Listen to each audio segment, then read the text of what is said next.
It's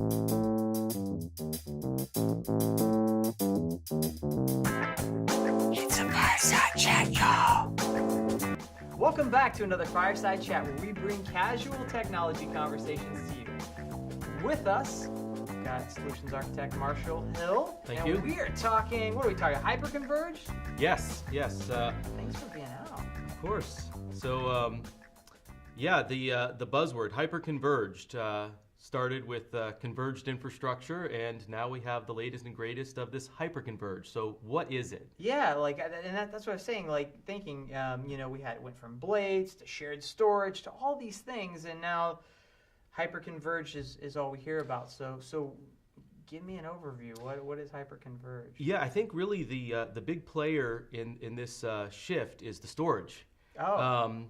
You had direct attached storage, comes network attached storage and SAN attached storage, and I think the move is kind of similar to what we've seen in hypervisors, where they've consolidated various workloads on single pieces of hardware.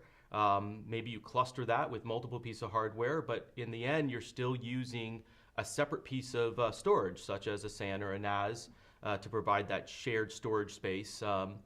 And hyperconverged kind of takes that storage component and brings it into kind of a commodity x86 server form factor. And so a lot of people are looking at servers, say 2U servers with lots of, slots to put storage, hard drives of various flavors, and looking at a shelf from a storage array, like a SAN, and saying, these look very similar. Why can't I put those disks inside my commodity server? Got it. So basically, it's essentially combining, or I guess getting rid of the SAN and taking those disks, like you said, putting them in the standard compute that you already have, and distributing the disks across the compute? Or Well, how does that work? Right. So if it was easy, it would have been done a while ago. But that's kind of the magic, is how do you cluster, data protect, and appropriately use the storage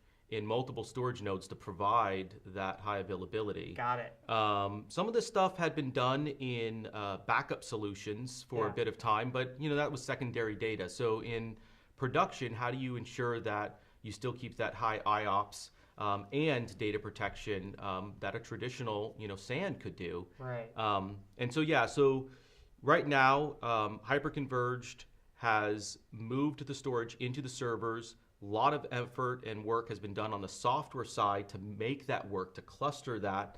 And what you're left with is kind of a pod or a set of servers that are obviously your compute, your some networking, and now storage. And so it's kind of an elegant solution for server rooms that maybe are going through a refresh cycle. Possibly customers that are moving some of their workloads to the cloud but still want some on-prem, but maybe they don't need as much on-prem, or they don't need that diverse kind of infrastructure where you have separate servers and storage.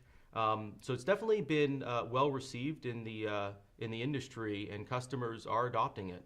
Nice. And so one of the solutions that we often talk to customers about is the Cisco Hyperflex solution, which is a hyperconverged solution. So, what are some of the things that I guess you have with Cisco's Hyperflex that maybe people don't know about, or things that make it notable, I guess? Why Cisco, right? Right. Yeah. I mean, why any vendor, but right. In this case, why Cisco? So, Cisco's really building on top of their success with their, acclaimed, award-winning, UCS platform, and that, took the networking components and brought that in with the compute side, and then they managed that with central management. And the idea behind that is, instead of managing, say, a blade system, for instance, with each chassis being its own management, or having some sort of external software trying to glue it together, Cisco actually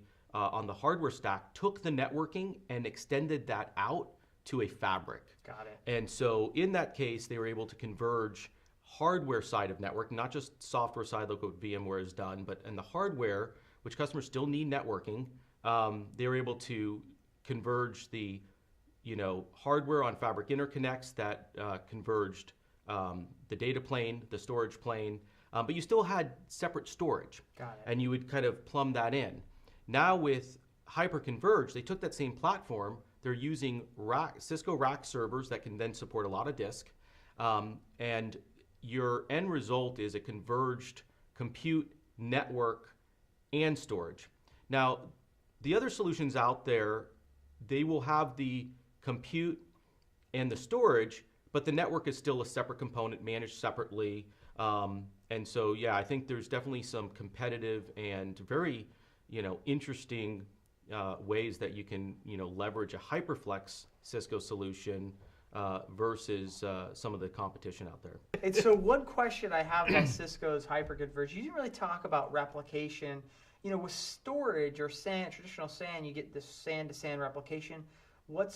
If I have two data centers, what's the story there?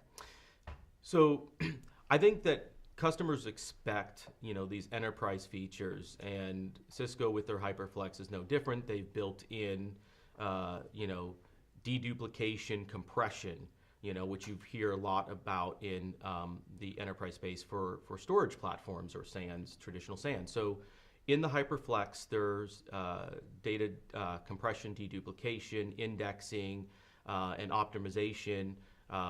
There's, pretty dashboards and reports that you get. But what they've also provided is replication, high availability, disaster recovery, all of those normal things that you would expect from an enterprise SAN. They've built that in to their Hyperflex solution. Nice. Okay. And so you have all the features of an enterprise storage solution, I guess, built into Hyperflex.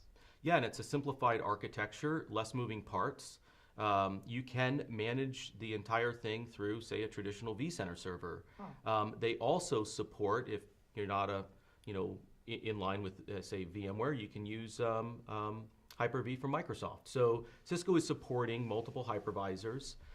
They provide the hardware components, the storage components, the software for making a great storage solution with compression and deduplication and replication, like a traditional SAN, and it's all in one packaged offering. So it's definitely a nice, easy, consumable solution for customers. It's predictable, and you know what you're getting. Got it. And some of the use cases, is it traditional applications, or is there any particular use cases that make sense? So it kind of started, and most people looked at hyperconverged from the early days as solving a particular application use case or problem, and so VDI was a logical transition or solution. Over time, customers that have been using these types of solutions ask, can I put more? I want to use this for my general workloads and my line of business, my critical applications, my transactional databases. And so at this point, yes, the answer is the solution supports a whole range of different applications. Cisco has some great validated designs that they kind of showcase the technology and the application and what you can expect. And so yes, run your line of business applications and your general purpose applications, your operational applications, all from a single centralized solution. Awesome. Well, it sounds like we covered Hyperflex and really converged infrastructure, hyper-converged infrastructure. Yeah, the hyper is the key here. The hyper is the key. Yes. Converged we've had, now it's hyper. That's right. So awesome. Well, thanks for being on the show. Definitely. Thank you. Awesome. Well, there you have it. That's hyperconverged in a nutshell. So we talked a little bit about Cisco Hyperflex. It's essentially bringing storage from the separate storage into the same box and having memory, CPU, and storage consolidated into one box. You still get the enterprise features of SAN, like SAN to SAN replication, deduplication, things like that. If you have any questions or comments, suggestions, you can email us at firesidechat@lookingpoint.com. Thanks for watching.